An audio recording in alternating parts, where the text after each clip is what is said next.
Hi guys, Ryu here, and in this video we're going to be talking about importance of detail and how to balance them. This is going to be probably the longest video, I think. I'm not sure, but it's really important, and details can destroy or save your design sometimes, so they're really essential.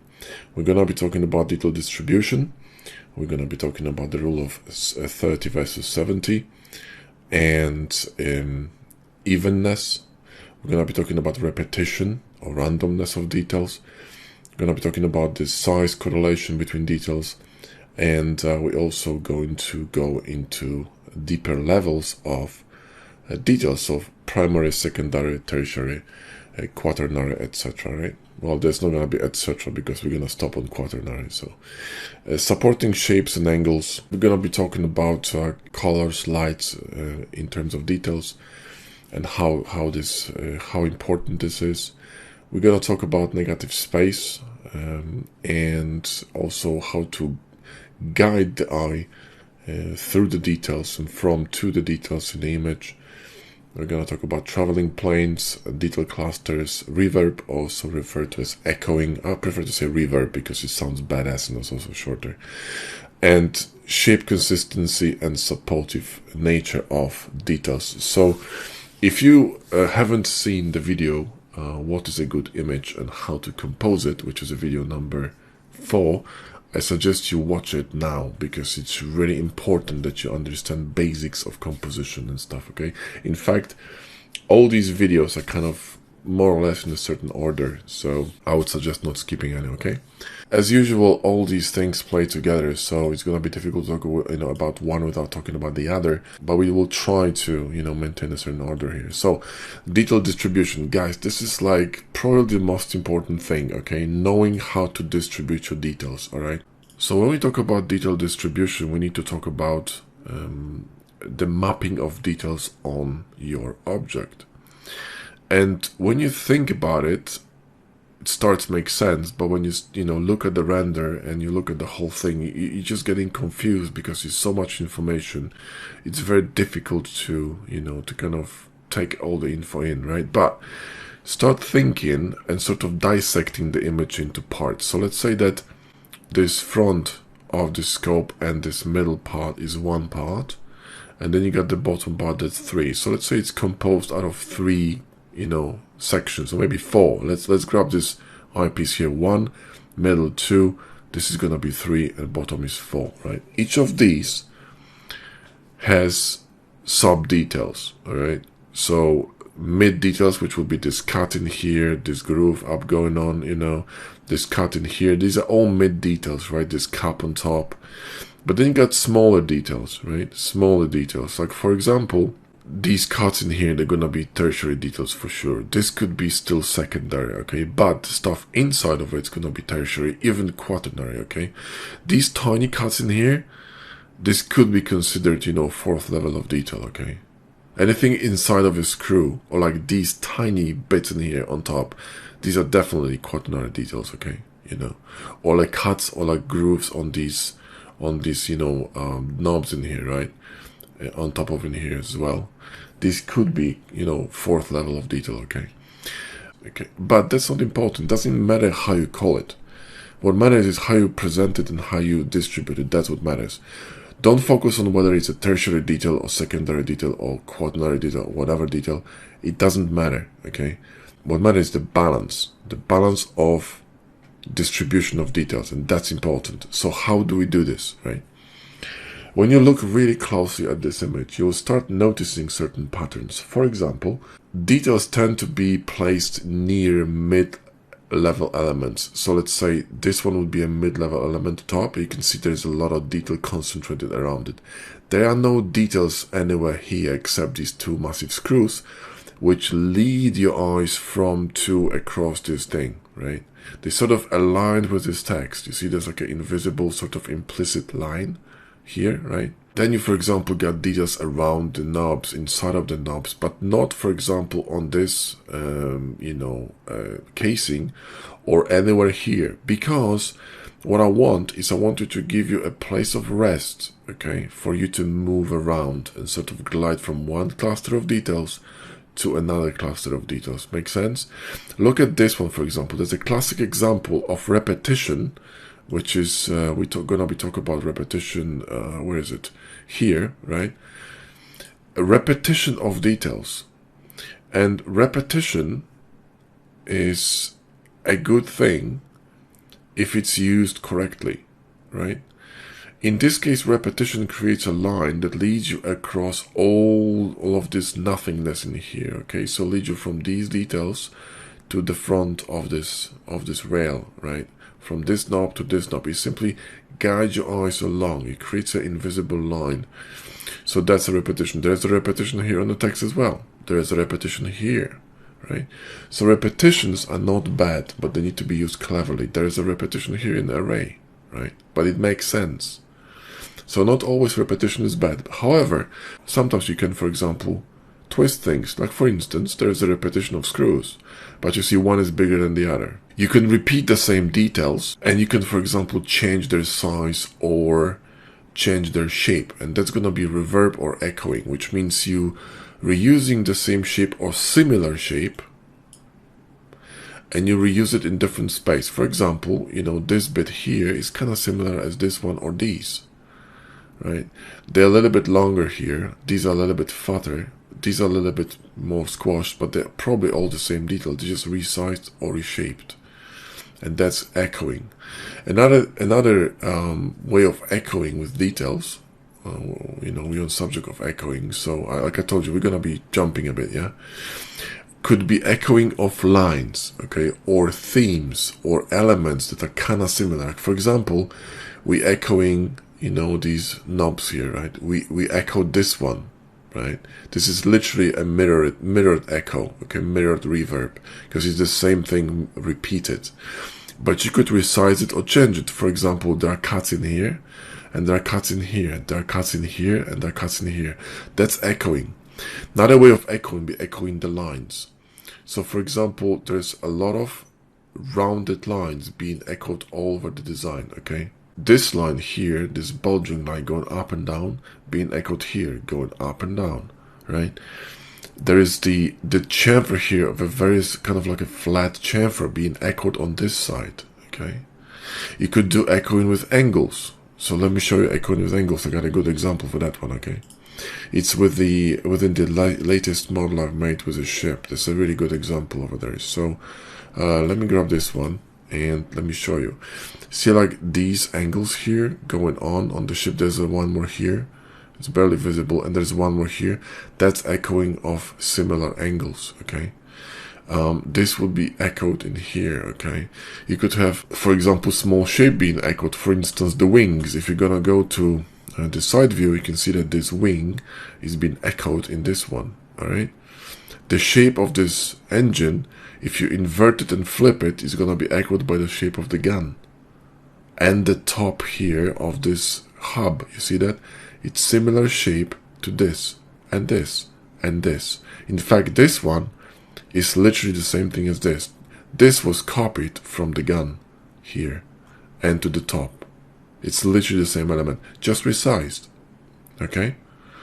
So echoing is a very good thing, and you should be doing this for sure in your design. See that line here? See that cut on the engine? Is the same angle. That's echoing of the angles. This is inverse echoing.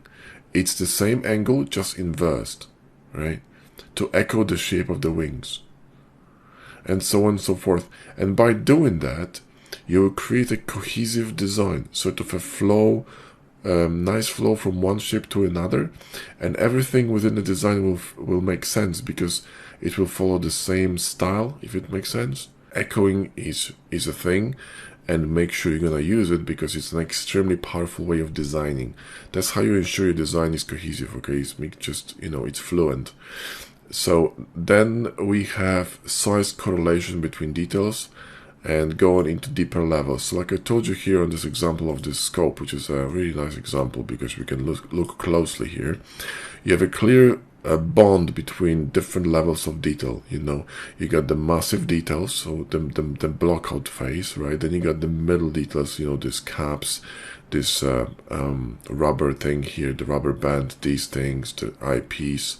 you know, all these bits, this cup here, that's a mid-sized detail, yeah? And then you got smaller details. So you got these screws, these notches, whatnot, and you got really even smaller details than that. So you got details inside of details. Like, for example, this would be considered a small detail, but there is a smaller detail in it, right? And you can keep going deeper and deeper if you want to. Like these tiny bits here, these bolts or screws, that's a really small detail, right? That's a fourth level of detail. And you can keep, same here, you see that tiny bit in here? That's a really tiny detail here. Now you need some kind of a transportation, visual transport, or a commuting line from to certain areas of details. And this is really well done with, for example, lines.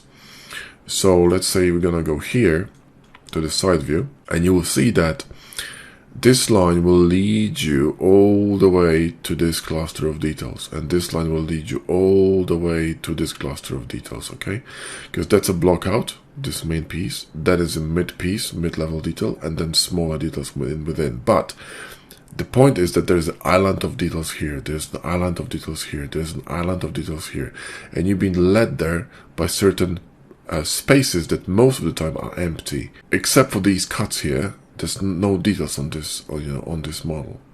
But you will notice something interesting, right? You will notice that I have lights placed here, here, and here. And this is really strategical for many reasons, right? These light details will link in a triangle fashion and empower the triangular shape of this design even further. They will link all, you know, emphasis and strengthen the link between these islands of detail. Not to mention that this little light here will make this look like a head of a demon or some kind of a crazy goat with a slashed face, or dog or whatnot, with some crazy weird rounded ears, right? You see that? You can use details as anchors to lead you from to across the planes, or like I call them, you know, commuting planes, transportation planes, or just leading planes from to a cluster of details, okay? And these are traveling planes for me, all right? Negative space, that's important, okay? This is all combined and connected to distribution of detail. You see these empty spaces here? All these empty spaces, right? All around here, there's no detail. But then you got, you know, kind of like concentrations of details here, concentrations of details here, concentration of details here, and there is kind of like a peacefulness, you know, in between. This peacefulness is not just a traveling plane, but it's also a negative space on your model. Because negative space will define the shape of your model. That's whatever is around, right? The outline, the silhouette. But you can also think of negative space within your model. If you think that your detail is your main object on a massive plane of another object. So in other words, this part of the gun here is a canvas, and this detail is the gun. You see the correlation? I simply go one level deeper into this puzzle, yeah? So then this space on the gun, this empty space here, is my negative space for that detail. So it will define how this detail presents itself on its own. And if you clutter this space with shit, you will lose the focus from, you know, from this point, right? So in order to create pleasing detailing, you need to think not only where to place them, but how to frame them with negative space.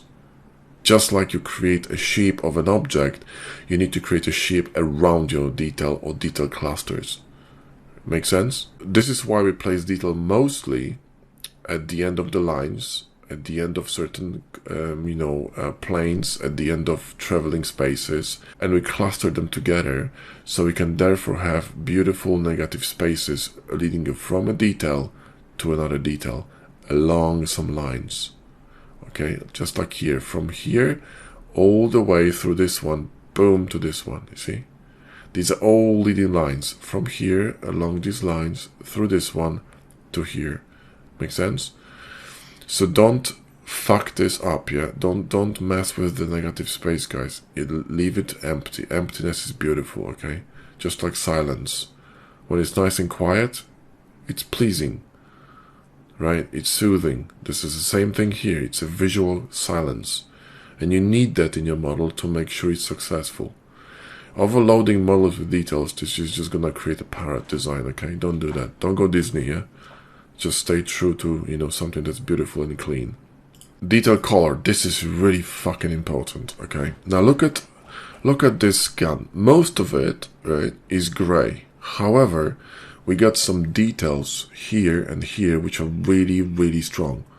And they're just blue. There's the only blue color, strong blue color in this design. And it's on a dark, very dark blue, almost black kind of a background, which will stand out like a Muppet, right? You need to be very careful with this. And I'll show you an example in my craft, yeah?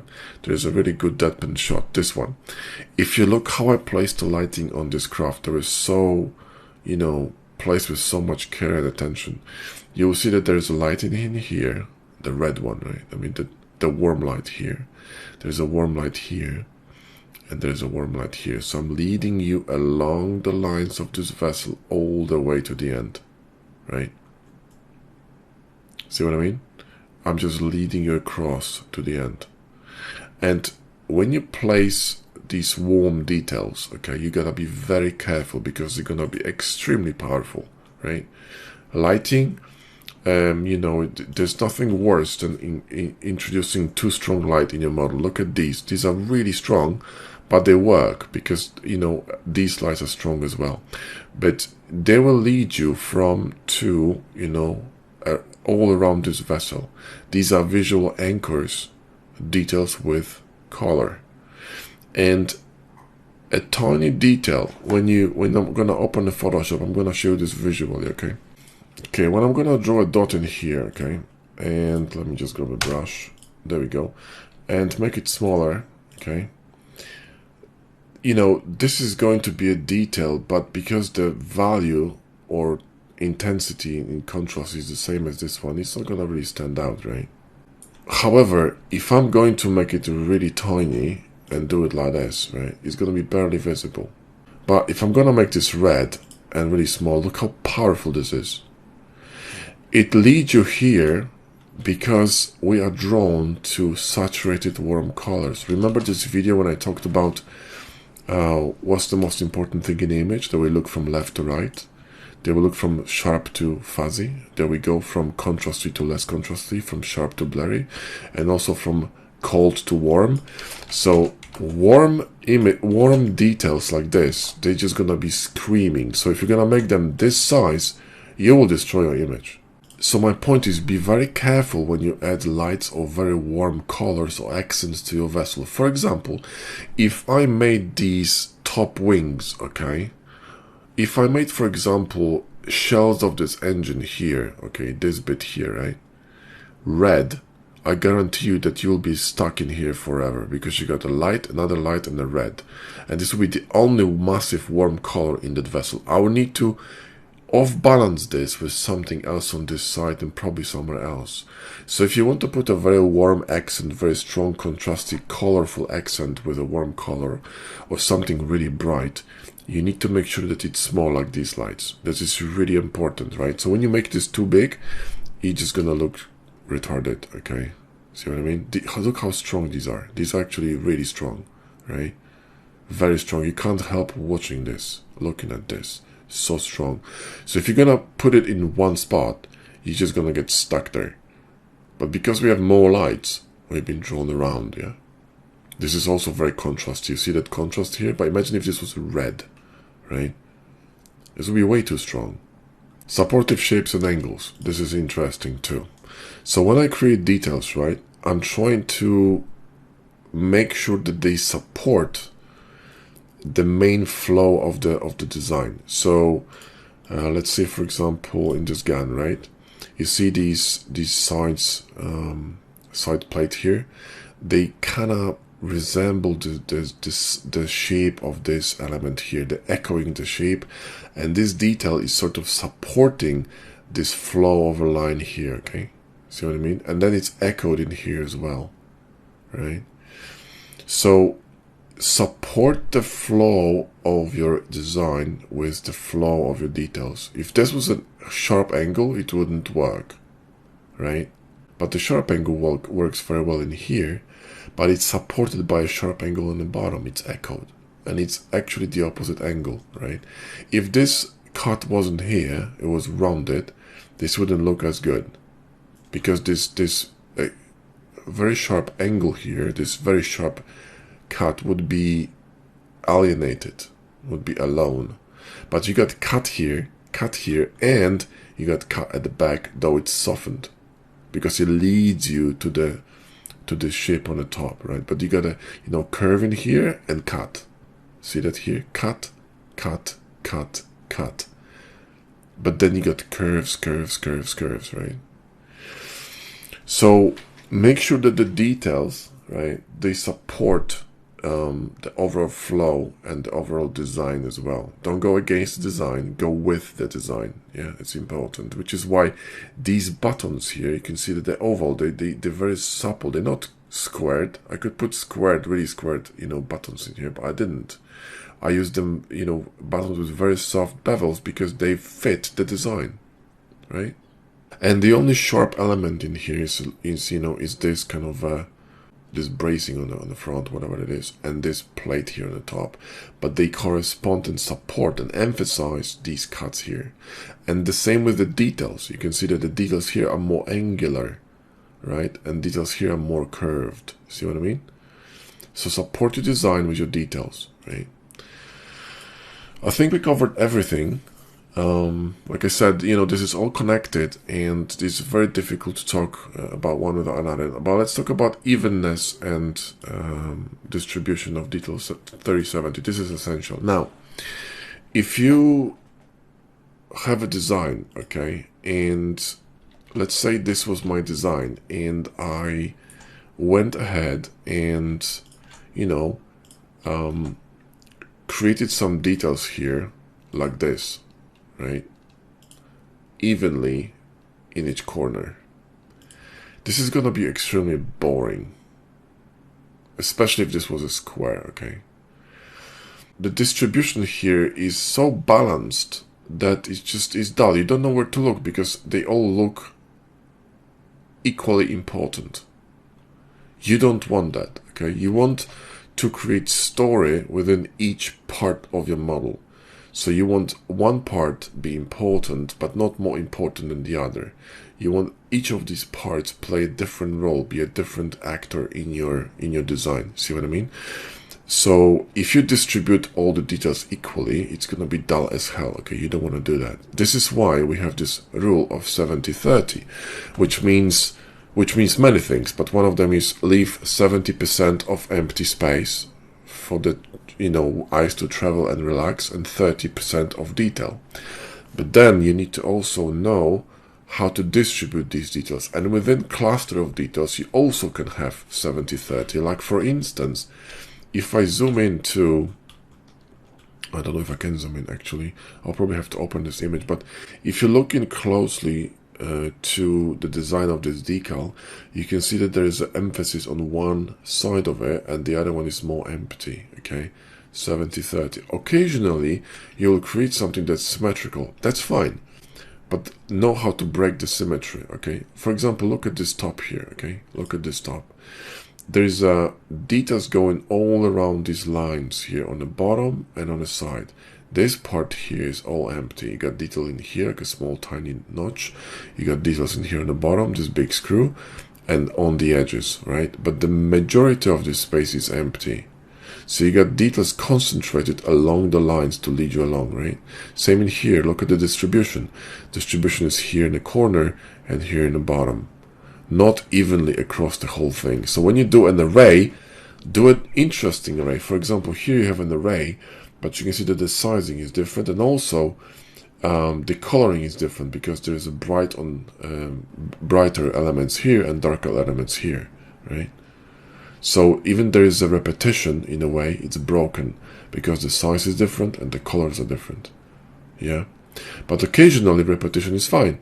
Like for example, here on the top, there is a groove. I mean, you're not gonna differentiate sizes of the group. It just makes zero sense. Okay, there's a repetition here, right? But look at the placement of these details, for example. That's interesting to hear. I left 70% of this barrel, you know, bare and empty, and in the 30% of it, I created these cuts. All right, same in here. You know, it's a lot of empty space and then a little bit of cuts, right? See what I mean? And this is how you create, you know, decent designs. Same here, look. Empty space here, right? And just a detail. And it's not in the middle, it's in the corner. So it's offset, which means it's not, you know, boring, yeah? It's offset, like, you know, this darker tone in here. So if this was, you know, a model and I was trying to detail it, you know, I would probably do something like this, right? If I was trying to detail this. See what I mean? Maybe you could do something like this. And this will be interesting, right? Because you got offset of details, okay? And maybe, you know, different length of lines, etc., okay? And I would leave this place alone, okay? I would never do, for example, something like this, all right? You know, that I would just run, I don't know, an array across the whole thing, okay? And everything would be even. It just looks too boring. So, for example, if you look at the vessel here, right? If I show you at the grills on the front, right? Here on the top, you see the top here? There are cuts in here on the bottom, but then it's left alone. There's just peacefulness. Same here, look, they don't go all the way up. There is just a lot of space on the top here left empty, right? These side engines here, they don't go all the way. They concentrated towards the group of details. Yeah, this is all done on purpose. This isn't a whole massive empty space with grill on the top, and that's it, right? See that grill here, this one on the bottom here? It doesn't go all the way. It's just concentrated in this bay here, okay, the end of this indentation, and this place is just empty. So you're gonna jump from here, from the elements of contrast, okay, area of contrast, boom, all the way here. And this is just empty and peaceful, right? And then you got details, right? And then you got empty and peaceful, and then you got details, etc. Okay, cool. There's a repetition here, so sometimes it's fine, but look at this one. Repetition here, empty, right? Look at this, empty, empty, empty, empty, details. They don't go all the way down, right? So even if you use repetition and you know, arrays, that's fine, but make it interesting, make it spicy, yeah? Make it unpredictable. That's the best way I think I can describe it. Make it unpredictable, but balanced, yeah? It's not an easy task to do, but I hope I explained it, you know, pretty well. Alright guys, I think that's it. Hope you enjoyed the vid, and I catch you in the next one.